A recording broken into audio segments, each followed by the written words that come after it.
Welcome to Cheater Confessions. Let's get started with today's story. I'll never forget the way her laughter sounded that night, the night she returned from a week-long business trip. It wasn't the laugh I used to love, the one that always made me smile no matter how bad my day was. This one was sharp, forced, careless. I could tell something was off the moment she stepped inside the door. But let me start from the beginning. Gail and I had been married for 9 years. We'd built a life together. It wasn't perfect, but it was ours. Her job had always been demanding. She'd worked long hours, and for the past few months it had gotten worse. She'd been working late at the office, traveling for business trips, always rushing around like there was never enough time for us. I didn't mind at first. She'd always been dedicated to her career, and I admired her drive. Besides, it was all worth it when she finally got that big promotion. We celebrated, of course. A nice dinner, a weekend away, anything to show her how proud I was.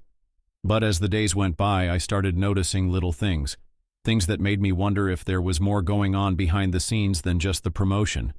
Her phone was always glued to her hand, and she became protective of it, even when she left the room.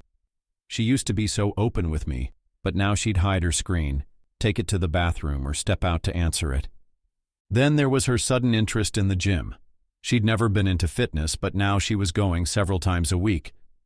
And she came home with a tan darker than I'd ever seen her, like she'd been somewhere sunny for more than just a few hours. The biggest red flag came one night when she returned late from another business trip. I could see it in her. A forced casualness, her nervous energy, and most of all, guilt.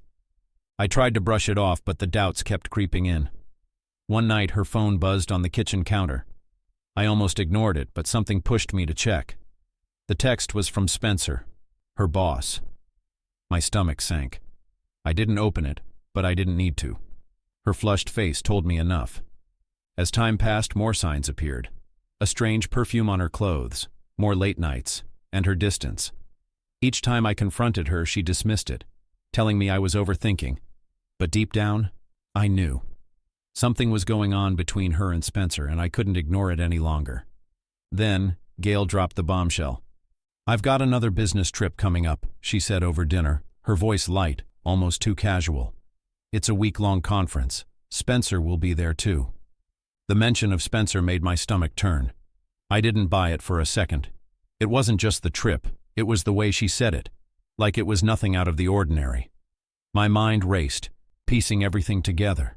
The late nights, the secrecy, the texts, and now this. I didn't say anything at first. I just nodded, trying to mask the anger and frustration bubbling up inside me. "Sounds great," I said, forcing a smile. But inside I knew exactly what was going on. And when she left, I made sure I wasn't going to be left in the dark anymore. The day she left for her trip, I hired a private investigator. I wasn't taking any chances. I needed the truth. A few days passed and I got the first report. The investigator had followed them, Gail and Spencer, down to the resort. He'd taken photos from the beach, from the bar, from a fancy restaurant. The pictures came in one after another, and each one was worse than the last.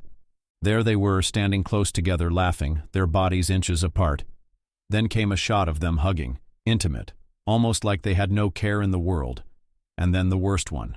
A picture of them kissing by the pool, their arms wrapped around each other. I stared at the photos, my heart sinking with each one. I hadn't needed confirmation, but now I had it. She was cheating on me with her boss, Spencer.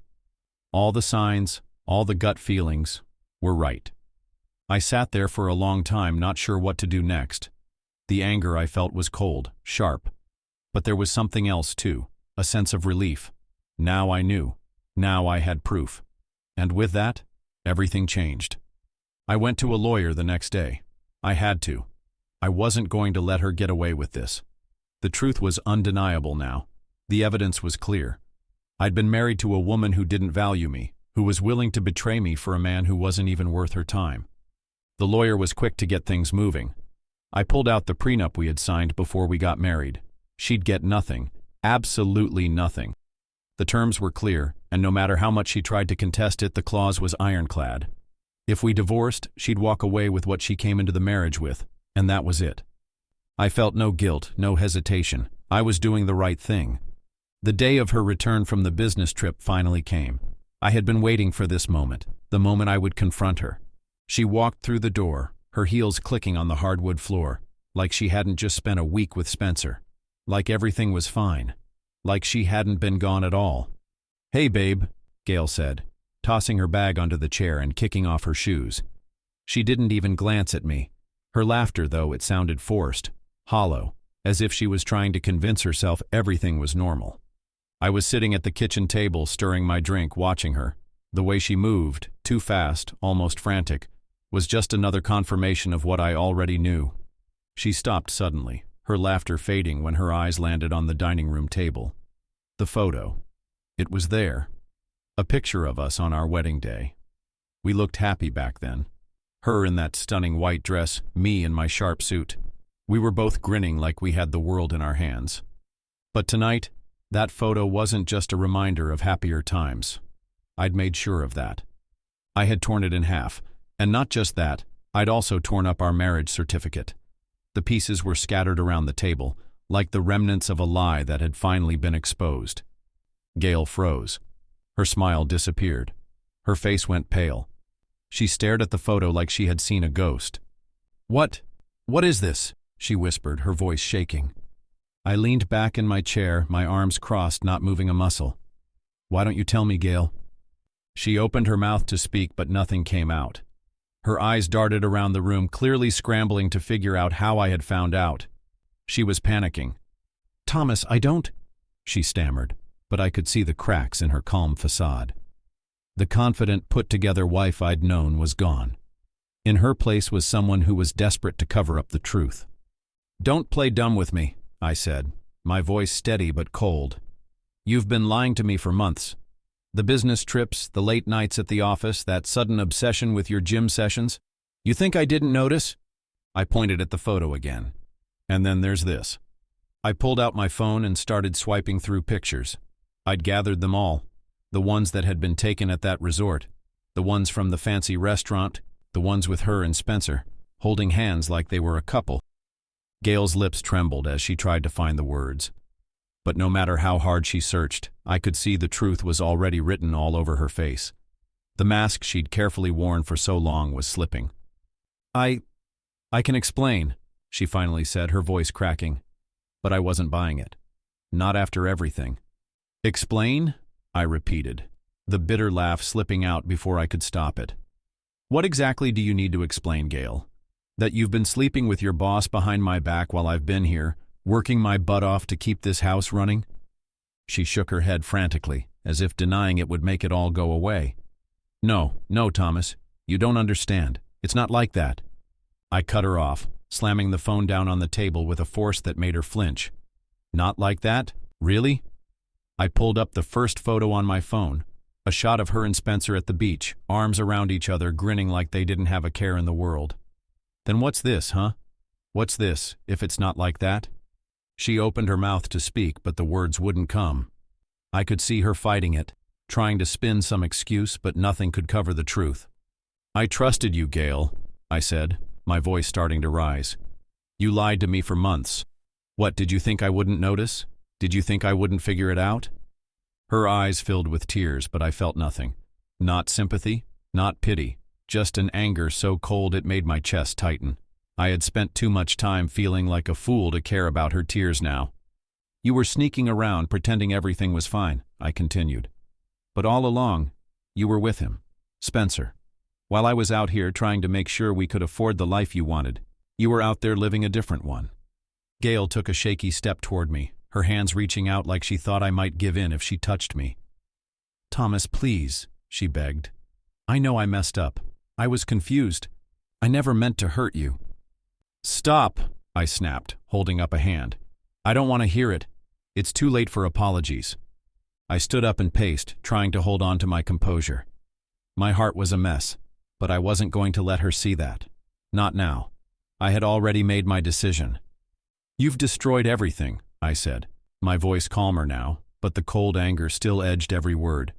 "And now I'm done." Gail looked at me, her face pleading, but there was no changing my mind. "I've already filed for divorce," I told her, pulling out a folder from the drawer. I tossed it on the table in front of her. "The papers are in my lawyer's hands. They'll be sent to you tomorrow. Don't bother contesting it. You can thank the prenup for that." Her face went pale again. She opened her mouth to say something, but no sound came out. "The prenup?" she whispered, her voice barely audible, the panic evident in her eyes. "Yeah," I said, leaning against the table, folding my arms. It was solid. "You'll get nothing more than what you came into the marriage with." She reached for the papers, her hands trembling. "Please, Thomas, don't do this," she begged, her voice breaking. "We can work this out. I swear, I'll do anything. Therapy, counseling." I shook my head, cutting her off. "No, it's too late for that. The trust is gone, Gail. I can't go back.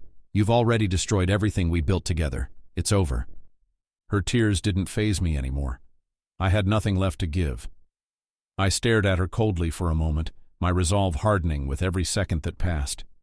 "I've got one more surprise for you," I said, my voice quieter now, but no less final. She looked at me, her face a mixture of desperation and confusion. What do you mean?" I didn't say another word. I just motioned toward the hallway. "Go to the bedroom, you'll see."